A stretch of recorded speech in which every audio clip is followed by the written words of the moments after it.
Hello, आज हम बात करने वाले हैं एलॉयज की। एलॉय क्या होते हैं? जब दो मेटल्स का होमोजेनियस, दो या दो से ज़्यादा मेटल्स को क्या कर दिया जाता है? मिक्स कर दिया जाता है। Homogeneous mixture of metals is known as alloy.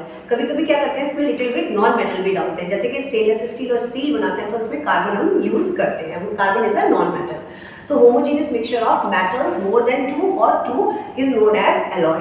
इसमें क्या किया जाता है? दोनों को हीट करके मेल्ट करके फिर इनका एलॉय बनाया जाता है। और एलॉय क्यों बनाते हैं? एलॉय हम अपने अकॉर्डिंग किसी मेटल की प्रॉपर्टी, जैसे कोई मेटल है वो हमारे अकॉर्डिंग नहीं है तो हम क्या करते हैं, उसमें मिक्सिंग कर देते हैं, किसी ऐसे मेटल को मिला देते हैं जो हमारे अकॉर्डिंग है।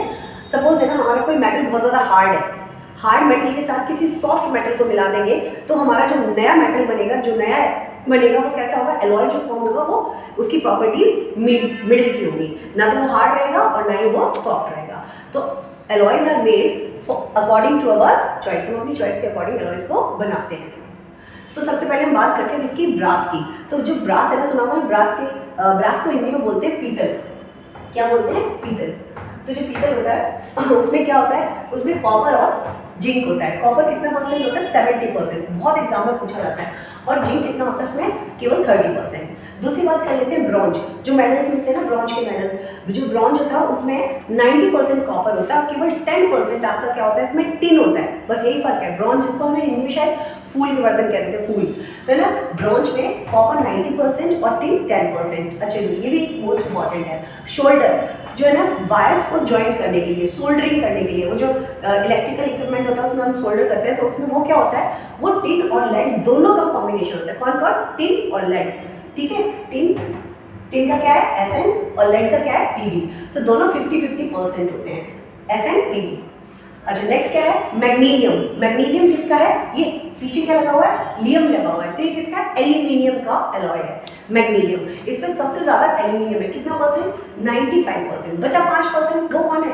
एम लगा हुआ है इसमें, मैग्नीलियम लगा हुआ है, तो मतलब Mg मतलब मैग्नीशियम है इसमें। 5% मैग्नीशियम और लियम मतलब एल्यूमिनियम 95%। क्या हो जाएगा?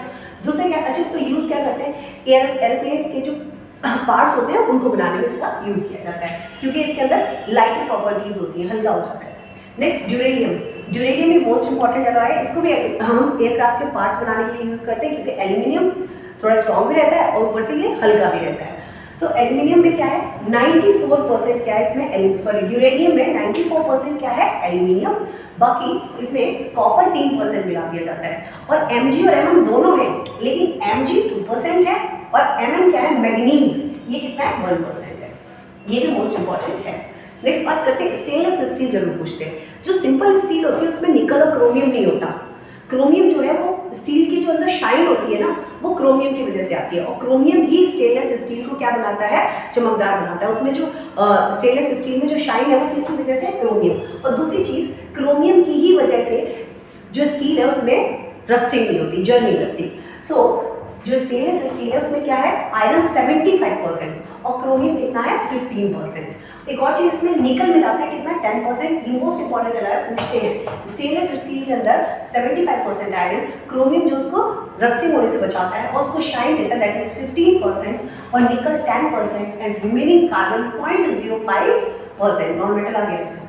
अच्छा, नेक्स्ट जर्मन सिल्वर, जो मेरा बर्तन यूटेंसिल्स बनाने के लिए यूज करते हैं, उसमें 60% क्या है? जर्मन सिल्वर में 60% कॉपर और 20% जिंक और निकल भी 20%। मतलब जिंक और निकल 20% है और बचा 60% कौन है? उसमें कॉपर है जर्मन सिल्वर में। नेक्स्ट आता है गन मेटल। जो गन की जो बैरल वगैरह होती है ना, गन की बैरल वगैरह बनाने के लिए हम क्या यूज करते हैं? उसमें 88% कॉपर यूज करते हैं और रिमेनिंग 10% और जिंक 1% और लेड भी। मतलब जिंक और लेड केवल 1% है, बाकी टिन 10% है और कॉपर 88% है। लास्ट बात रही हमारी किसकी? अमलगम। जब भी मरकरी के अंदर कोई भी मेटल ऐड कर दिया जाए, मरकरी के अंदर कोई भी मेटल ऐड कर दिया जाए तो उसको हम अमलगम बोलते हैं। जैसे कि अगर मरकरी में तुमने सोडियम ऐड कर दिया तो वो सोडियम का अमलगम हो जाएगा, और अगर जिंक ऐड कर दिया तो वो जिंक का अमलगम हो जाता है। जैसे कि डेंटिस्ट फिलिंग करने के लिए जो वाइट जो भरते हैं आपके, तो वो क्या होता है? वो जिंक का अमलगम होता है। सो अमलगम क्या है? मरकरी प्लस सोडियम और जिंक और any metal mix with mercury is known as amalgam. So these are the some of the important alloys. Thank you.